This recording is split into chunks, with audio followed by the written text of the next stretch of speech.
Hello everyone, so as promised, here is an updated tour of our boat. So first things first, let's start off with the exterior here at the front.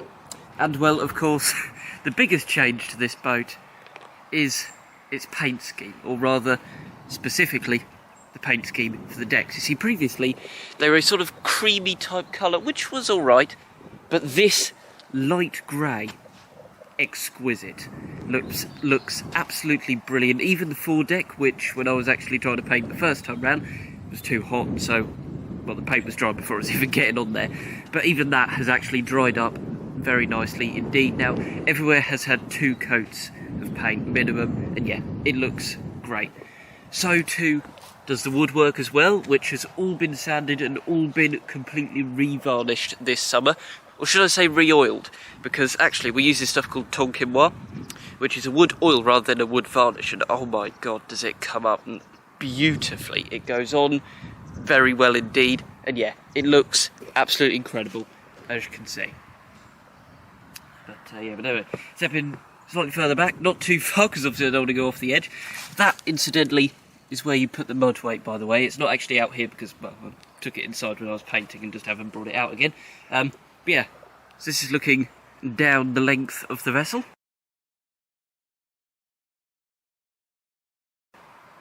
As you can see, you've got wooden grab rails on either side of this very nice white fiberglass top. These, of course, have all been re-oiled as well. And then all the woodwork under here is renewed using primer and undercoat, then some sort of filler type stuff, and then some gloss paint to go over the top. Looking very nice indeed. Windows have been cleaned, all the covers have been cleaned. As you can see, we've still got the bimini up, but all the other covers are off at the moment. Can't lie, it does actually look really quite nice with just the bimini top up. But you can of course fold that down and have it in what I like to call sports mode. Yeah, but of course during the colder and wetter months, you got these covers to keep everything nice and dry indeed. So yes, working down the boat, of course we've got navigation lights, starboard one this side, then a red port one on the other. As you can see, we've got a couple of springs. We've got this white one here, which is stopping the boat from going into the one behind it. And then we've also got this other one on the forward here, which also helps the boat to not go too far out into the channel as well. So we've got those on to help keep the boat in place, as well as the fore and aft painters. Then working our way in. By the way, this bimini top, that can actually be folded down and shoved under this rear bench. You can see the slots for these here. Also under there we've got electric cables, we've got a mop, we've also got hose as well for filling up the water. Yeah, we've also got gas cabinet under here, or gas locker should I say. Very nice indeed. We have actually got cushions which go along here thusly. Seamless that, wasn't it? So you've got white cushions that go along here.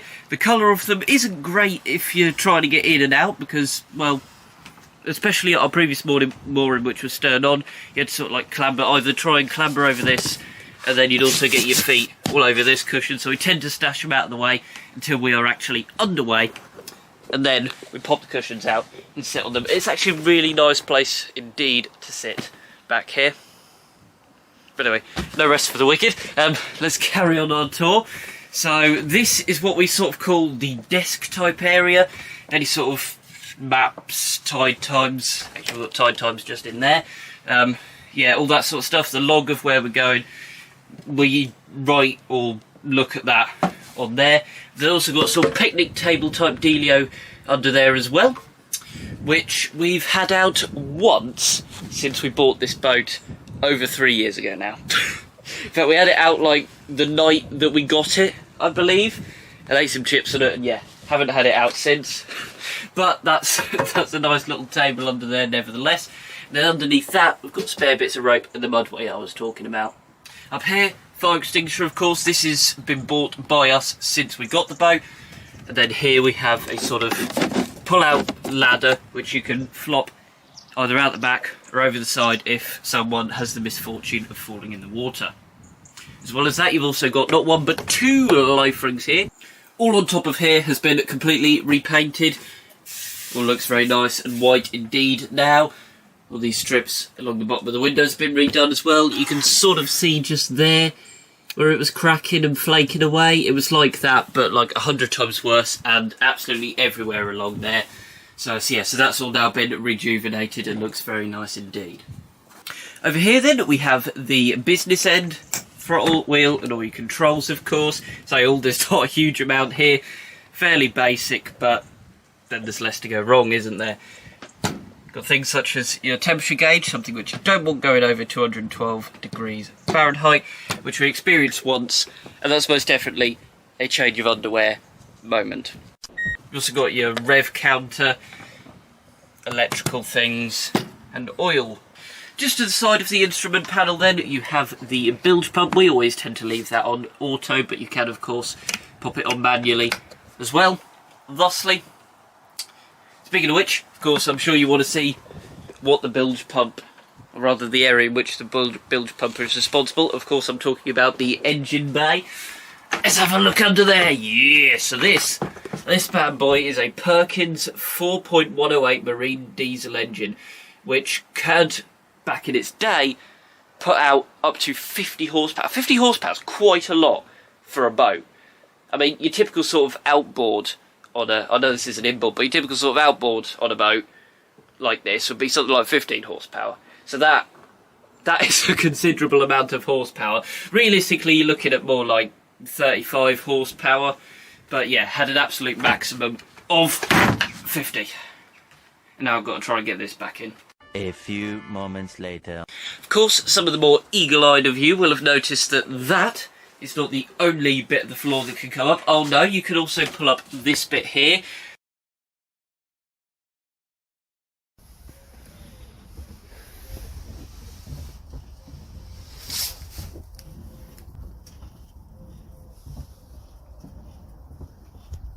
And then the panel forward of it, that can come up as well, and then that shows sort of the other half of the engine really.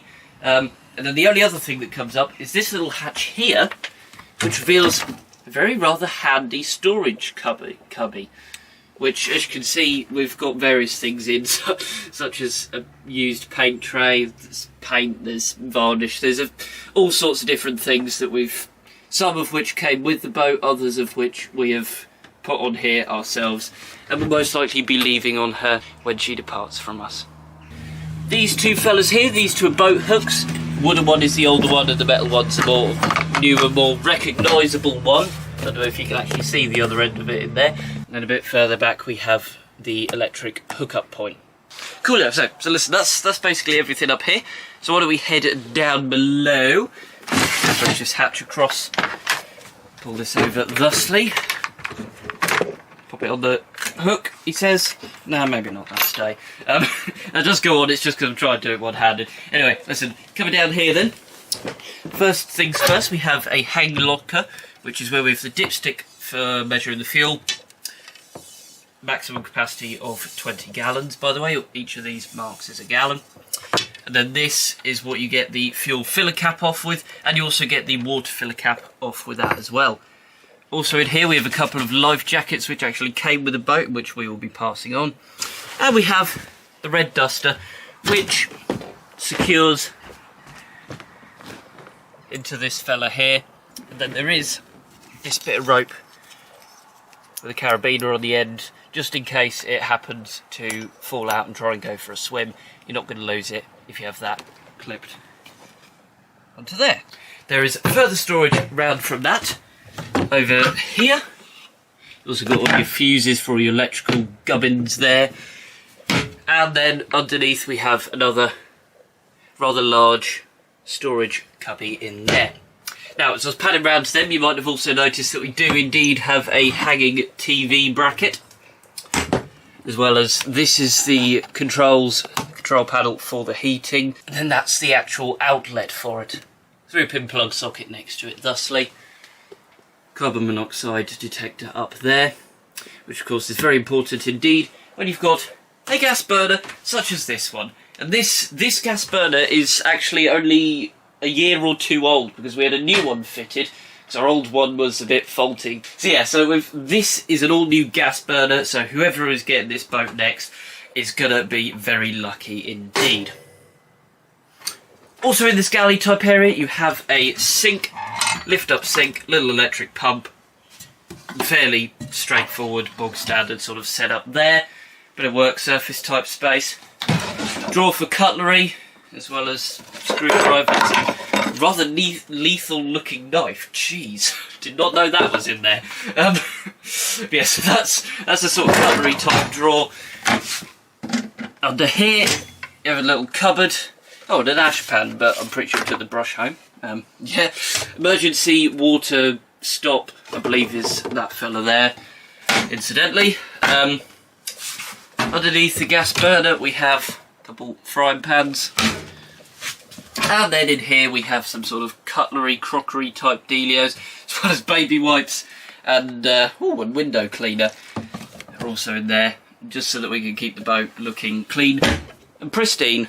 Also behind me here is yet another cupboard. Again, we've got more cleaning products in there, and a paint stirrer. I'm guessing that needs to go home. Anyway, moving on swiftly.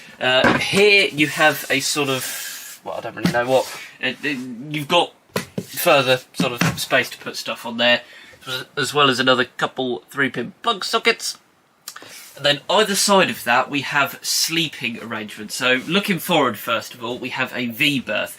Now you can use this as seating. That cushion will go in better, but I'm not going to faff around trying to get that in properly, because we tend to take all the cushions actually out of place and store them in the middle here to make sure that they don't get wet from condensation or anything like that. But those will function as either seating if you take this central wooden flat out, function as seating, or you can have sort of twin bed type dealio, or you can even get a infill cushion made for this and turn this into a sort of double berth type dealio. And then over here we have a seat. This is a seat that we tend to use if we're going to sit down here, but this will also pull out to make a double bed as well.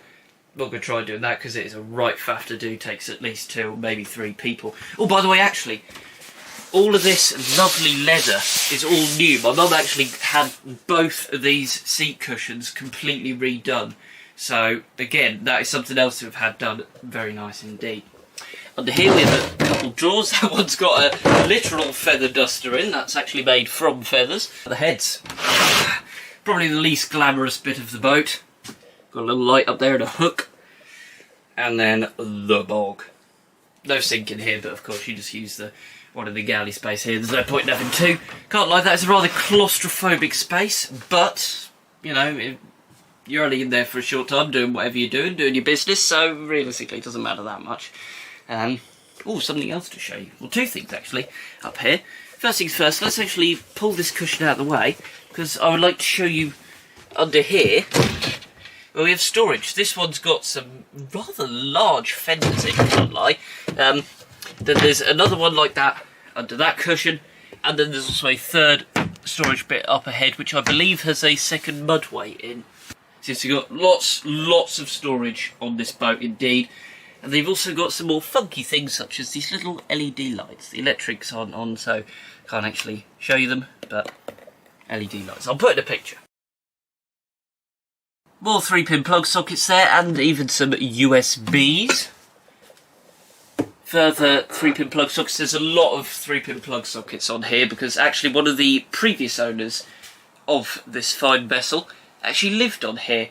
So he had it kitted out so that you could live on here, and so that, you know, whenever he had access to mains hookup, he could actually run the 12, 30 volt systems and essentially use 3-pin plug sockets. The rest of the time, though, if you're just using the leisure batteries, you've got access to 12 volt systems, which does not include these, but does include USBs. And these USBs do work because I have used them. 12 volt system can and does also power all the lighting as well, by the way.